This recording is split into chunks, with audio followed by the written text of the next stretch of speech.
Ya, kosnya tadi ngeliat rekan ke ini yang di lapangan tadi ini kosnya pagi atau siang hari ini terlihat aman ya. Tapi kita kadang kita nggak tahu tuh apakah nanti entah sore atau malam. Tapi kita berharap ya dengan program baru dari Pemprov DKI Jakarta ini dari Pak Pramono Anung ini bahwa Manggarai Bersolawat ini menjadi salah satu inisiasi dari Pemprov agar tidak terjadi kisruh antara warga Karena sebenarnya beragam cara telah dilakukan ya oleh Pemprov Jakarta sejak dulu, tapi belum efektif.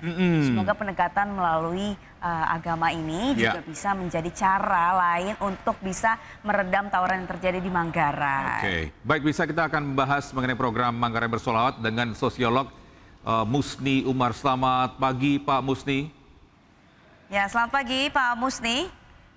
Pak Musni? Selamat pagi. Ya, bisa mendengar suara kami Bapak? Ya, dengar. Ya, Pak Musni, bagaimana Pak Musni mengenai program Manggarai Bersolawat untuk cegah tawuran? Apakah terasa efektif, Pak? Ya, pertama saya ingin menyampaikan apresiasi saya terhadap gagasan Gubernur Pramono Anung dan tentu dengan Wagub bahwa ini adalah satu inisiatif, suatu upaya untuk meredakan tawuran yang terjadi di Manggarai pada khususnya. Saya ada pengalaman pada tahun 2012 Pemprov DKI menerjunkan 3 sosiolog untuk mengatasi Johar Baru dengan Manggarai yang terus-menerus tawuran.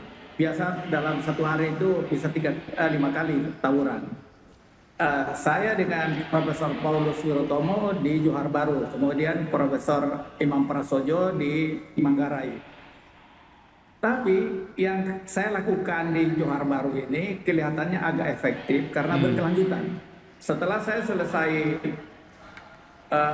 ada berbagai program yang dilakukan Pemprov DKI, kita ikuti, kita membina anak-anak itu sendiri. Tapi kemudian ketika saya jadi rektor, saya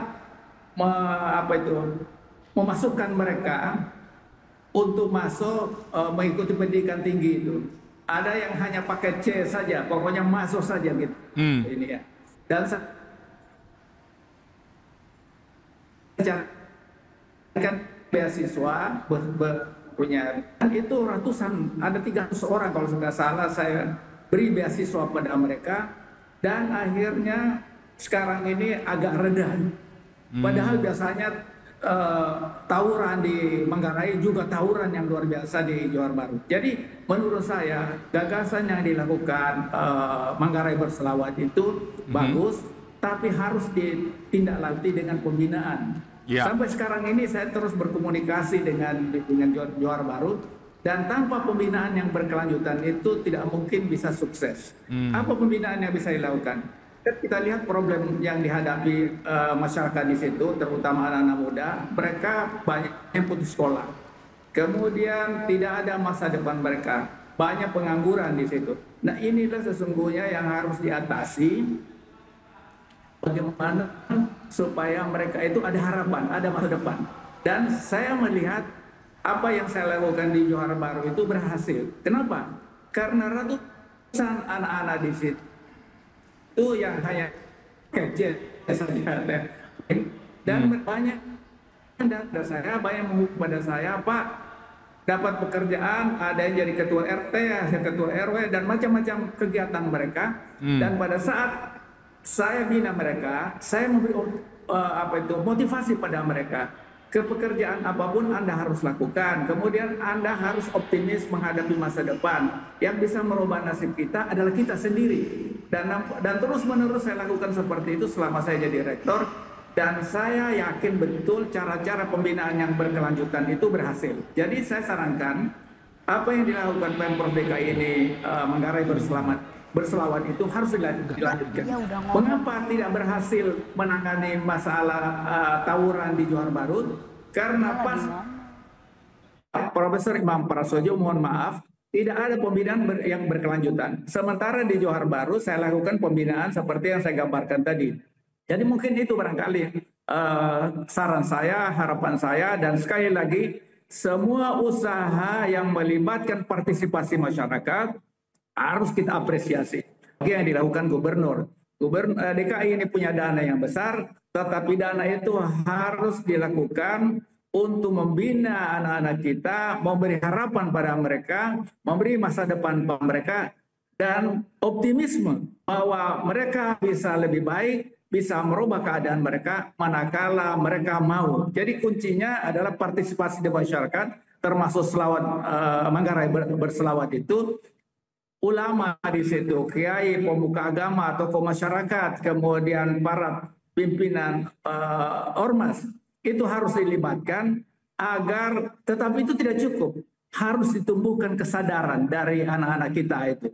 Kesadaran itu tentu lingkungan. Jadi selawat bersama ini adalah lingkungan yang diciptakan, tapi itu harus terus-menerus, kemudian secara bertahap kita membina mereka. Kalau itu kita lakukan, maka saya yakin akan berhasil gagasan ini. Itu barangkali pandangan saya. Baik.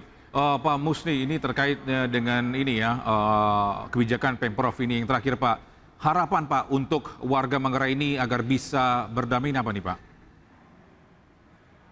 Ya, harapan saya pertama bahwa dalam kehidupan ini pasti ada masalah. Tetapi masalah itu bukan diributkan, tetapi kita bersama-sama memecahkan, mengatasi, tentu dengan dialog, tentu dengan komunikasi, dan anak-anak itu jangan kita cap mereka penjahat, tapi mereka itu adalah masa depan kita, masa depan keluarga, masa depan Manggarai, dan harus dibina. Pembinaan itu berbagai cara, ada kegiatan olahraga, ada kegiatan musik, kegiatan apa saja yang diminati oleh masyarakat, tapi sekali lagi masalah kemiskinan, masalah pengangguran itu harus diatasi, dan ini tidak bisa simsalabim, tetapi harus bertahap dan terus menerus. Harapan saya DKI yang punya dana besar itu harus terus membina mereka, jangan ada program dibina mereka, setelah itu ditinggalkan saja.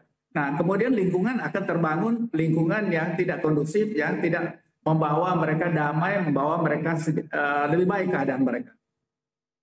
Itu barangkali harapan saya. Oke, baik. Dan kita harus membantu mengatasi masalah yang ada.